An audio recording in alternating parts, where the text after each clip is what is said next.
Welcome to the archive. Come closer to the light. There is a particular frequency of the past that we often miss when we look at the big dates and the loud headlines. We tend to think of history as a series of explosions, of great shifts in power, of maps being redrawn.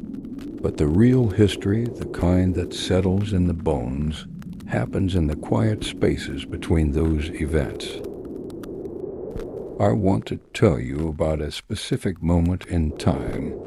It is the deep winter of the mid-1950s. If you were to step into a time machine and emerge on December 31st, 1955, you might expect a scene of chaos or raucous celebration. But the secret of that era, the thing the history books rarely mention, is the overwhelming sense of safety that permeated the air. It was a time of deep collective exhalation. You see, the world had just spent years holding its breath, and now, in this decade of chrome and velvet, there was a quiet understanding that the future was not something to be feared, but something to be welcomed. There is a name you might know, a name that became synonymous with this specific night, Guy Lombardo. To the modern ear, it is just a name. But on this night, in this era, he was the conductor of time itself. Did you know that for decades, the passage of the year did not officially happen until his baton lowered? He didn't play in a stadium. He played in the grill room of the Waldorf Astoria in New York City. The music was not designed to wake you up. They called it the sweetest music this side of heaven. It was a slow, swaying sound, a sound that didn't demand your attention so much as it held you up. The secret of a 1950s New Year was not in the spectacle. It was in the containment. It wasn't about going out into the cold. It was about how effectively you could seal out the winter. It was about the basement, the living room, the rug rolled up against the wall. You are not looking at a VIP section in a club. You are looking at a living room bathed in the gray glow of a cathode ray tube, waiting for a mechanical ball to drop in a grainy black and white city far away. It is intimate, it is enclosed, and it is waiting for you. Let us step inside now. You are standing in the threshold of the living room. The air here is warmer than the hallway, denser. It holds a weight that feels like a heavy wool blanket draped over your shoulders. Look at the floor. The center of the room has been transformed. The large, heavy Persian rug, usually the anchor of the house, has been rolled up. You can see it resting against the baseboards, a long, thick cylinder of wool, revealing the hardwood floor beneath. The wood gleams under the lamp light, scuffed gently by the heels of shoes, waiting for the slow shuffle of the evening. The furniture has migrated. The velvet armchairs and the stiff brocade sofa have been pushed all the way to the walls. It creates an open space, a small private plaza within the home. Breathe in.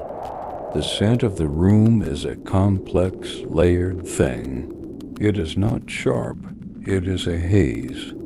You can smell the savory warmth of tobacco smoke drifting in slow gray ribbons near the ceiling. It mingles with the scent of the women in the room, a powdery floral aroma, gardenia, rose water. It settles on the collars of coats and the heavy drapes. Move your attention to the sideboard. A long table has been laid out. a landscape of shapes and textures. There is a ceramic bowl filled with the party mix. Look closely at the geometry of it. The square lattice of the cereal, the dark curve of a pretzel, the shine of a peck and half. Each piece is dusted with salt that catches the light from the table lamp. Next to it, the punch bowl. It is a heavy, cut glass vessel, the centerpiece of the ritual. The liquid inside is a deep ruby red. Floating on the surface are scoops of lime and orange sherbet. Watch them for a moment. They are not melting quickly. They are softening at the edges, releasing pale pastel swirls into the red punch, drifting like small, sweet icebergs in a ginger ale sea. And there is heat here, too. A slow cooker sits at the end of the table. Inside, meatballs are simmering in a dark, glossy glaze of grape jelly and chili sauce. The sauce bubbles slowly, a thick, rhythmic popping sound that releases a cloud of sweet steam into the air. Look at the people, but look at them as if through a lens that blurs their faces and focuses only on the textures they wear. The men are encased in suits of charcoal and navy wool.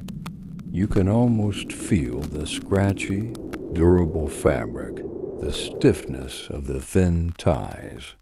The women are wearing cocktail dresses that rustle when they move, taffeta, silk. You can see the dull, milky glow of a string of pearls resting against a collarbone.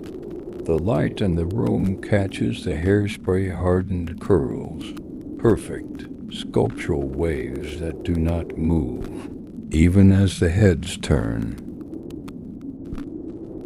In the corner, the television set is the only source of blue light. The screen is small, rounded at the corners, glowing with a steady electronic hum.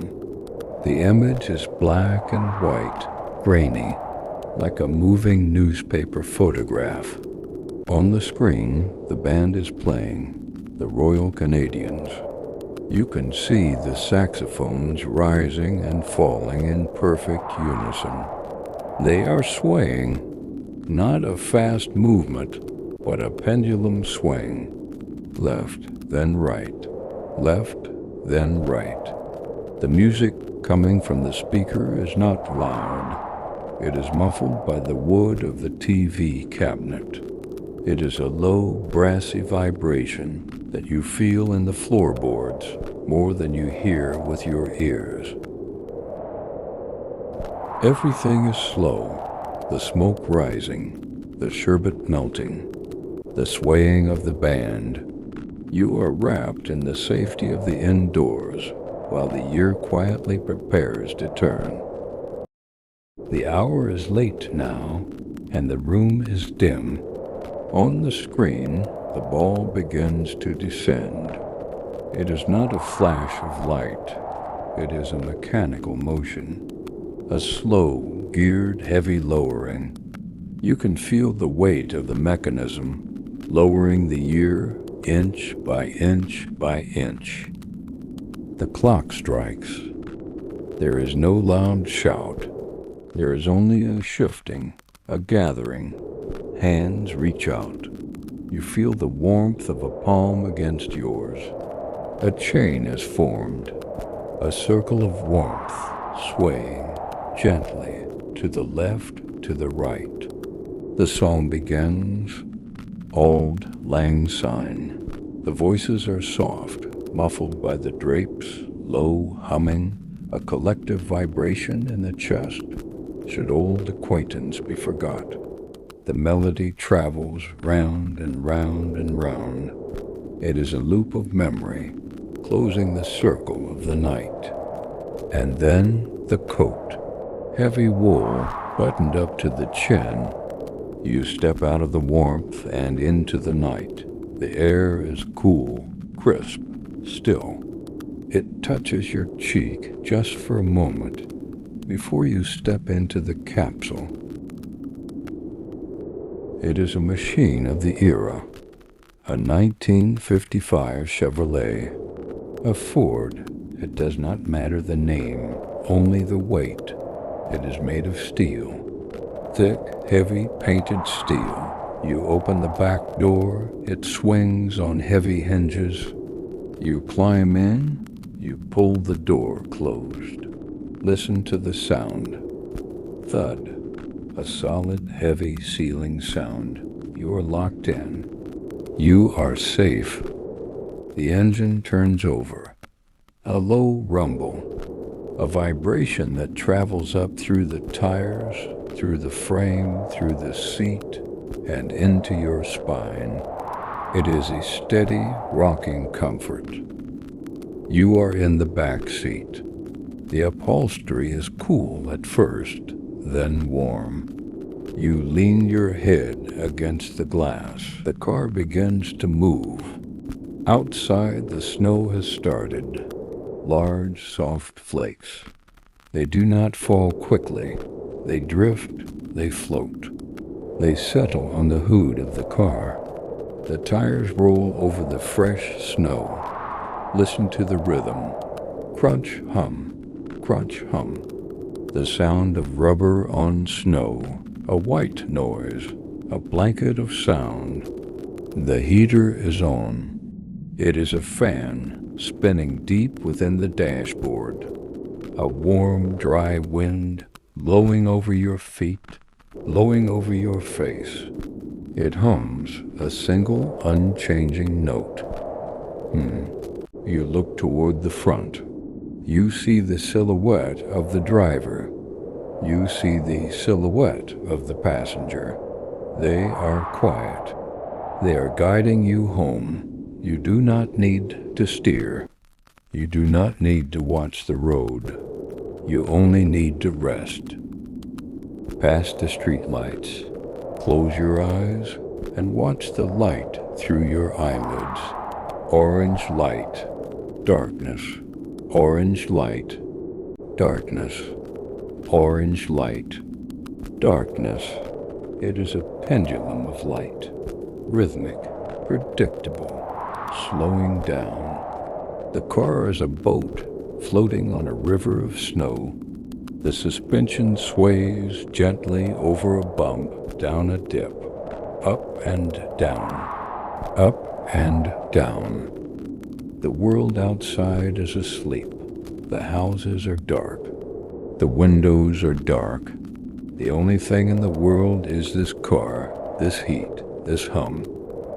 You are heavy now. Your legs are heavy. Your arms are heavy. The wool coat is a weight, pressing you down into the seat, holding you still. The future is bright, but it is far away. The past is safe, and it is behind you. There is only now. There is only the hum. There is only the warmth. There is only the sleep, drifting, driving, dreaming. Good night. The past is safe. The future can wait. Rest now.